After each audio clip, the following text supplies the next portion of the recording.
동산교회 시간. 이 시간 말씀에는 물된 동산교회 담임 조병선 목사님입니다.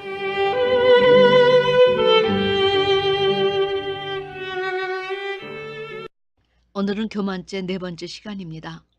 하나님은 교만에 관해 두 가지 뜻을 정하셨습니다. 그 첫째는 모든 영광의 교만을 욕되게 하시겠다는 것이요. 두 번째는 세상의 모든 존귀한 자로 멸시를 받게 하시겠다는 것입니다. 제가 성경을 연구하면서 놀란 것은 우리 인생이 소유하고 싶어하는 능력, 힘, 지혜, 부, 존귀와 영광은 실제 우리 인간이 소유할 수 없는 품목이라는 사실이었습니다. 사도 요한은 계시록 5장 12절에서 이것을 소유하실 수 있는 분은 오직 하나님과 예수 그리스도만이 이런 칭함을 받으시기에 합당하다. 우리 인생은 아니다 라고 천국 실상을 보여주십니다. 거기에는 천천만만의 천사들이 큰 음성으로 죽임을 당하신 어린 양이 능력과 부와 지혜와 힘과 존귀와 영광과 찬송을 받으시기에 합당하다 하니 하늘 위에와 땅 위에와 땅 아래 바다 위에와 또 그 가운데 모든 만물이 말하기를 보좌에 앉으신 이와 어린 양에게 찬송과 존귀와 영광과 능력을 세세토록 돌릴지어다 하니 내 생물이 아멘하고 화답하고 장로들은 엎드려 경배하는 장면을 보여주십니다. 그런데 이 7 단어를 소유하는 길이 아주 없는 것도 아니라 성경은 부연 설명해 주십니다. 하나님은 예수 그리스도를 영접한 자들, 그의 이름을 믿고 그분을 닮고 그분처럼 살기 원하여 십자가의 길을 가는 자들에게 예수께 허락하신 이 아름다운 것들을 소유할 수 있도록 특별 허락해 주신다 하셨습니다.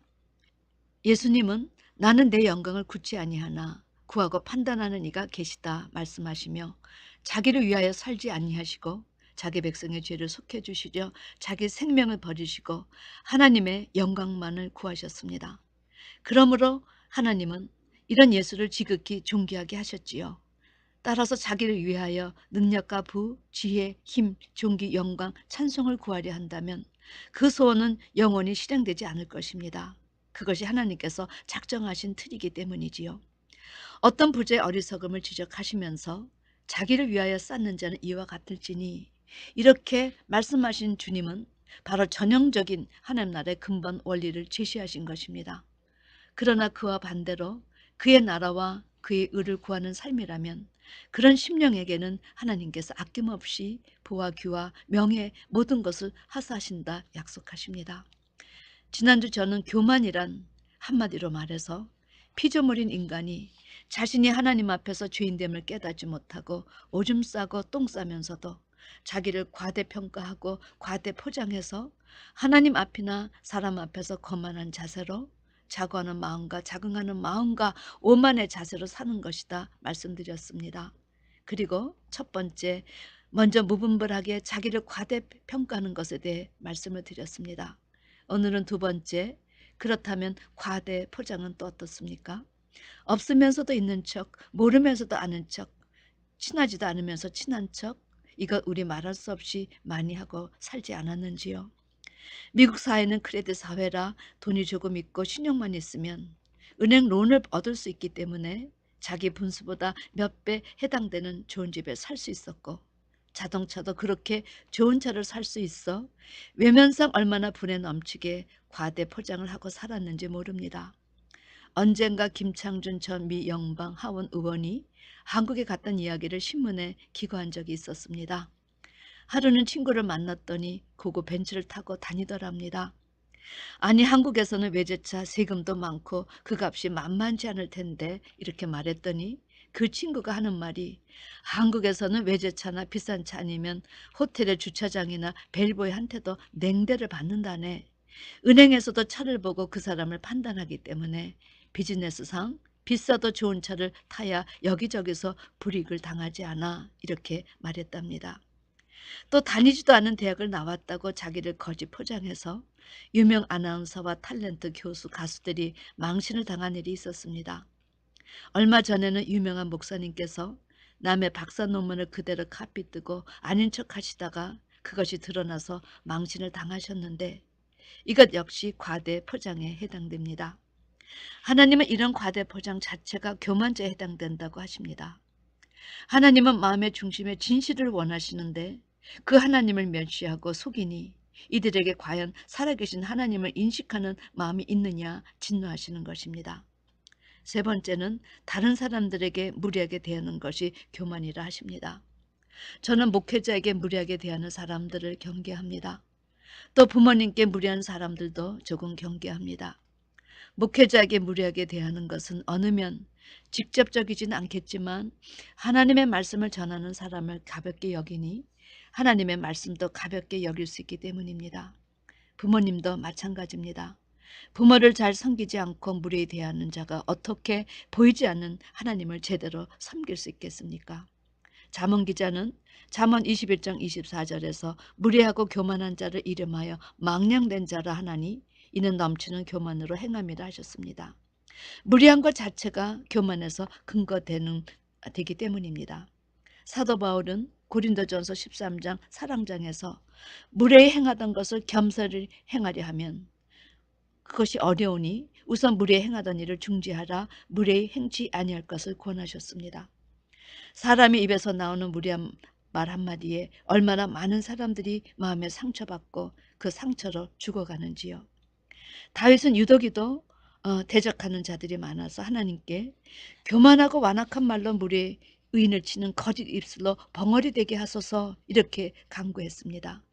그런데 여러분, 모든 것을 다 소유하신 주님은 이 세상에 오셔서 어느 누구에게도 무례 행치 아니하셨다는 사실입니다.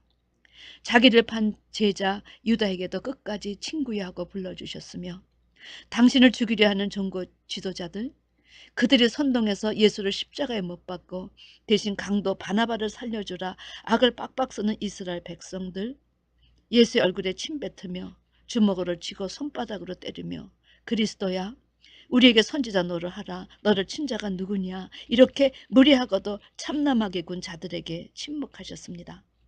그리고 주님은 당신을 강도보다 못하게 여기는 자들을 끝까지 참으시며 마지막으로 저들을 위해 아버지 저들을 용서하여 주시옵소서 자기 하는 일을 알지 못합니다. 중보 기도로 시작 모두 7마디 유언을 남기시고 돌아가셨습니다. 무례한 자들에게 끝까지 겸손과 온유와 자비와 사랑으로 저들의 허물을 덮으심으로 율법을 완성하신 것입니다. 얼마나 고상한 인격이신지요. 남에게 무례히 대한다고 자기가 존귀해집니까? 여러분 저급하다는 생각이 들지 않으십니까? 그러나 이것이 우리의 모습이라 성경은 제시해 주십니다. 네 번째, 인기를 얻고 군중에게 갈채를 받고 싶은 마음.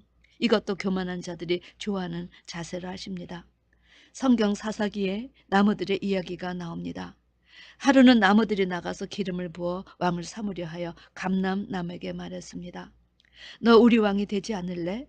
감람나무는 나의 기름은 하나님과 사람을 영화롭게 하니 내가 어찌 그것을 버리고 가서 나무들 위에 요동하겠니? 겸손히 거절했습니다. 나무들이 무화과 나무를 찾아가서 왕이 될 것을 구했습니다. 무화과 나무는 나의 단 것, 나의 아름다운 실과를 내가 어찌 버리고 가서 나무들 위에 요동하겠니? 그도 겸손히 거절했습니다. 그 다음 포도나무에게 나갔습니다. 포도나무는 하나님과 사람을 기쁘게 하는 나의 세수를 내가 어찌 버리고 가서 나무들 위에 요동하리요.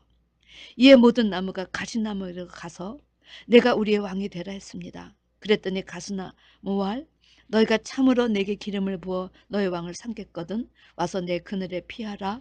그리하지 아니하면 불이 가시나무에서 나와서 레바논의 백향목을 사를 것이니라. 사랑하는 성도 여러분, 가시나무에 참으로 쉴만한 그늘이 있겠습니까? 가시나무는 가까이 가면 갈수록 찌르는 나무입니다. 가시나무는 인기와 갈채와 영광을 얻고 싶어 왕이 되고 싶은 나무였습니다. 교만한 사람은 남을 다스리고 싶어하고 휘두르고 싶어 합니다만 겸손한 사람은 섬기는 사람이라 하나님은 말씀해 주십니다. 다섯 번째, 비교하는 마음은 어떻습니까? 비교하는 마음 자체가 하나님 창조의 위대성을 모르는 증거입니다. 수억의 사람들이 이 땅에 존재하고 또 존재할 것이지만 여러분 똑같은 사람은 이 세상에 단 한 사람도 없습니다. 쌍둥이도 똑같지 않고 모두 다 유일한 사람들이라는 사실입니다. 이 비교의식은 웬만큼 성숙한 사람 아니면 비교할 때 마음속에부터 질투가 유발되고 인격적으로 유치하고 도량이 좁은 마음이 되게 합니다. 사울이 다윗과 비교되는 순간부터 그는 타락의 나락으로 떨어졌습니다. 여러분, 지나간 삶을 돌이켜 보시기 바랍니다. 자신을 과대평가하고 과대포장하지 않았나? 무례히 사람을 대하기도 하고 인기와 갈취를 얻고 싶어 하지 않았는가? 비교하는 마음이 있어 마음 저 밑에서 질투가 나기도 하고 그 마음으로 인해 뜬 눈으로 좌절을 느끼며 분노가 가슴을 치기도 하지 않았나? 여러분, 우리만 그리하였습니까? 아닙니다. 성경을 보면 수많은 사람들이 사단에게 유혹당해 하나님 나라 백성이 지켜야 할 분수를 몰라서 하나님만 받으시는 그 영광의 자리를 추구하다가 욕을 당하고 수없이 멸망의 길로 걸어갔습니다.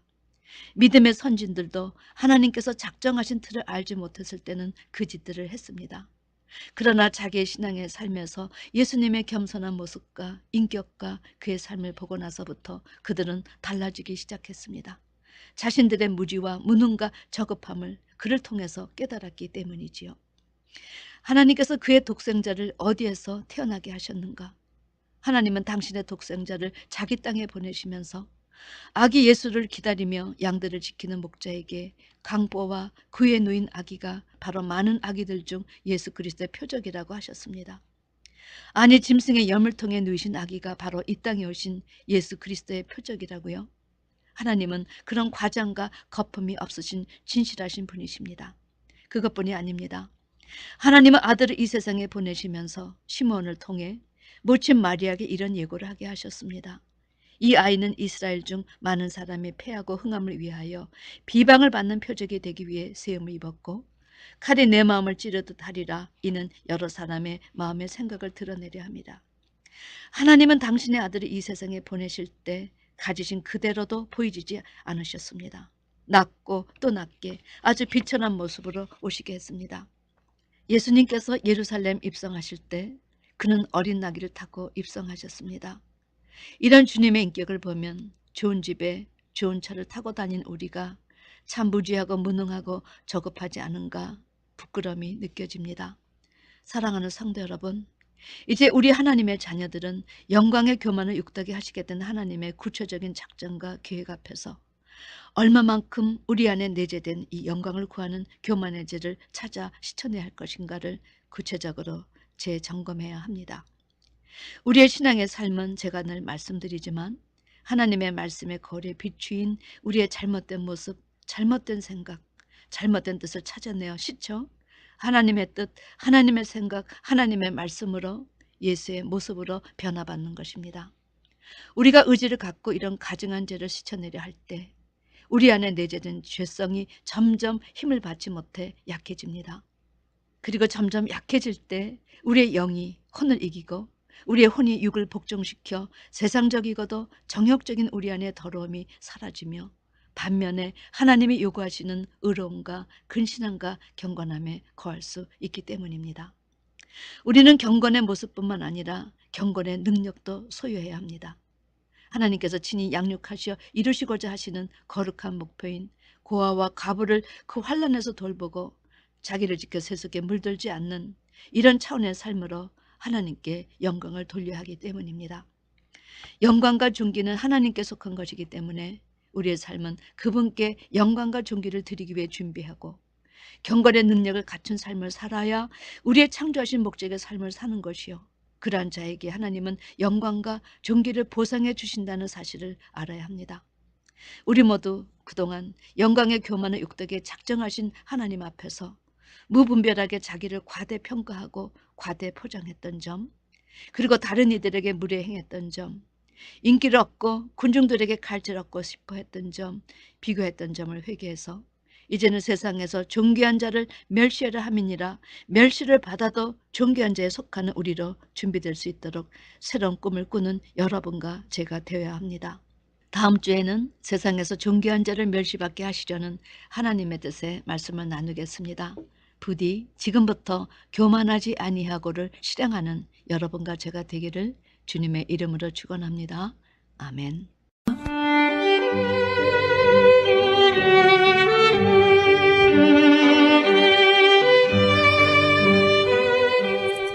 지금까지 말씀에 물된 동산교회 담임 조병선 목사님이었습니다.